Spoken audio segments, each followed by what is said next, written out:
안녕하세요. 뜨는 아침 묵상 배영호 목사입니다. 오늘 우리가 함께 나눌 말씀은 신명기 16장 1절 말씀입니다. 아비벌을 지켜 내 하나님 여호와께 유월절을 행하라.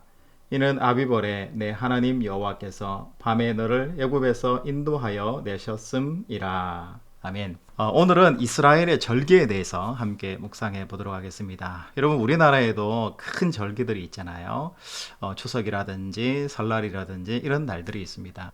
기독교 안에서 이렇게 생각해 보면 우리나라는 부활절하고 성탄절을 되게 크게 좀 생각하는 경향이 있고, 그리고 또 다른 절기 중에서 맥주감사절, 추수감사절, 그러니까 크게 한 네 가지 정도를 저희 한국 교회에서는 크게 절기로 지키는 것 같아요. 이스라엘에도 3대 절기가 있는데요. 첫 번째는 유월절입니다. 그리고 두 번째는 칠칠절, 그리고 세 번째는 초막절, 이렇게 3대 큰 명절 절기가 있습니다. 그러면 유월절은 여러분 알듯이 애굽 땅에서 이스라엘 백성을 10가지 재앙을 통해서 광야로 인도하시고 가나안 땅으로 인도하실 때에 하나님께서 이 유월절을 지키게 하셨어요. 공배였던 애굽 땅에서 자유를 얻어서 완전히 떠나서 자유의 시민이 되게 해주신 그날을 기념한 것이 유월절이고요. 또 무교병과 쓴 나무를 먹으면서 그때의 고난과 그리고 하나님께 대한 감사를 생각하는 절기가 바로 유월절이죠. 그리고 그 다음이 칠칠절인데요. 칠칠절은 일주일 7일 기준으로 해서 이 안식일이 7번 지나는 거예요. 그러니까 7일 7, 49일이잖아요. 그러면 칠칠절 이면서 바로 49일 다음에 이제 50일이니까 그래서 오순절이라고도 하고 칠칠절이라고도 하고 또 초실절이라고도 합니다. 이 칠칠절이라는 것은 우리나라로 한번 생각해 보면은 추석하고 비슷하고 추수감사절하고 비슷합니다. 그러니까 이스라엘은 주로 밀과 보리를 수확했기 때문에 그 밀이나 보리의 첫 이삭을 가져오는 날을 기준으로 해서 이 칠칠절, 오순절을 보냈습니다. 그리고 초막절이라는 것이 있는데요. 칠칠절이 주로 이 곡식에 관련해서 열매를 가져오는 게 칠칠절이라면 초막절은 포도 열매하고 관계가 있어요. 그래서 무화과나무 열매라든지 포도 열매라든지 이 모든 포도 열매가 수확이 마무리되고 저장하는 그때, 그래서 이것을 저장한다는 의미에서 수장절이라고도 하고, 그러면서 이 포도를 수확하는 7일 동안 바깥에서 흙이라든지 낙엽이라든지 이런 것들을 덮고 그 속에서 잠을 자면서 바깥에서 잔다는 그런 차원에서 초막절이다, 이렇게 우리가 이해하시면 될 것 같아요. 여러분, 오늘은 이 3대 절기에 대해서 한번 묵상해 볼 텐데요. 여러분, 이 3대 절기가 1년 곳곳 달에 흩어져 있잖아요. 그런 차원에서 본다면 이 절기라는 것은 하나님과 내가 함께 살기, 이런 차원에서 절기를 해석해야 될 줄로 압니다.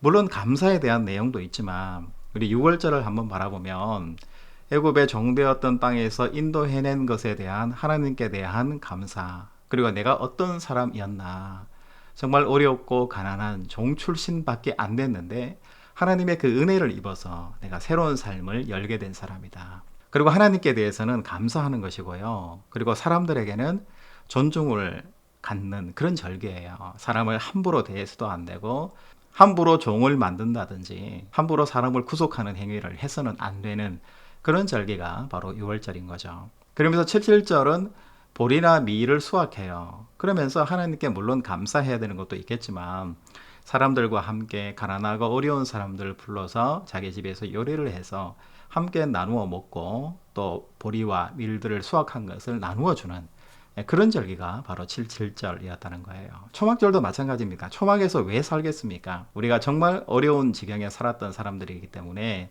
그 초막을 짓고 바깥에서 살면서 우리가 하나님 앞에 또 사람들 앞에 어떤 존재로 살아가야 되는가에 대해서 말하는 거죠. 그렇기 때문에 이 이스라엘의 3대 절기가 주는 것은 첫 번째는 하나님과 내가 일상에서 매일매일 어떻게 살아갈 것인가를 생각하는 거예요. 그래서 이 기원은 어디에서 왔냐면 결국은 안식일의 정신하고 똑같은 거예요. 내가 내 삶을 막 살아가다가 한번 쉬면서 내가 잘 살고 있는지, 하나님의 내 삶을 바라보시고 어떻게 평가할지에 대해서 내가 다시 한번 생각해보고 돌이켜보는 것, 이게 뭐냐면 절기의 의미라는 거예요. 그리고 두 번째는 다른 사람들과 함께 나눔의 삶을 실천하고 살아가는 것, 이게 절기의 의미예요. 정리하면 하나님 앞에서 내가 어떻게 일상을 살아갈 것인가, 그리고 이웃 앞에서 내가 어떤 삶을 살아낼 것인가, 이 두 가지가 절기의 가장 핵심 포인트가 됐다라는 거예요. 그런데 오늘날의 한국 교회를 한번 살펴보면 이 모든 절기에 대해서 좀 지나치게 헌금, 돈에 대해서 좀 강조하는 부분이 좀 있지 않나라는 그런 생각이 들어요. 물론 감사의 의미가 있기 때문에 그것이 아닌 것은 아니지만 이스라엘의 3대 절기가 주는 가장 큰 의미는 내가 하나님 앞에서 어떻게 살아갈 것인가를 생각하고 쉬면서 또 이웃과 함께 내가 어떻게 조화롭게 아름답게 살아갈 것인가를 생각하는 절기가 바로 이스라엘의 3대 절기였다라는 것을 여러분 기억하시면 좋을 것 같아요. 여러분 이제 우리가 교회를 통해서 여러 가지 절기를 맞이하게 될 때 우리가 이 마음을 마음속에 가졌으면 좋을 것 같아요. 절기가 왔다. 그러면은 첫 번째는 내가 하나님 앞에서 내가 올바른 삶을 살아가고 있는가? 내가 수입의 근원이 되는 것이 하나님 앞에 떳떳한 수입의 근원을 가지고 있는가? 내가 하나님 앞에 자녀는 올바르게 키우고 있는가? 나는 남편으로서 아내로서 제 역할을 하면서 성경적인 근거를 가지고 내 삶을 살아가고 있는가? 우리 자신들을 돌아보는 거예요. 여러분 오늘 하루는 하나님 앞에서 좀 특별한 날인 것 같아요. 그랬을 때 내 자신을 한번 돌아보시면서 오늘 하루 나는 하나님 앞에서 어떻게 살아가야 되는가? 그리고 이웃 앞에 내가 어떤 나눔으로 살아갈 것인가? 이 두 가지를 기억하시면서 살아간다면 오늘 하루가 하나님 앞에서 굉장히 의미 있는 하루가 될 줄로 믿습니다.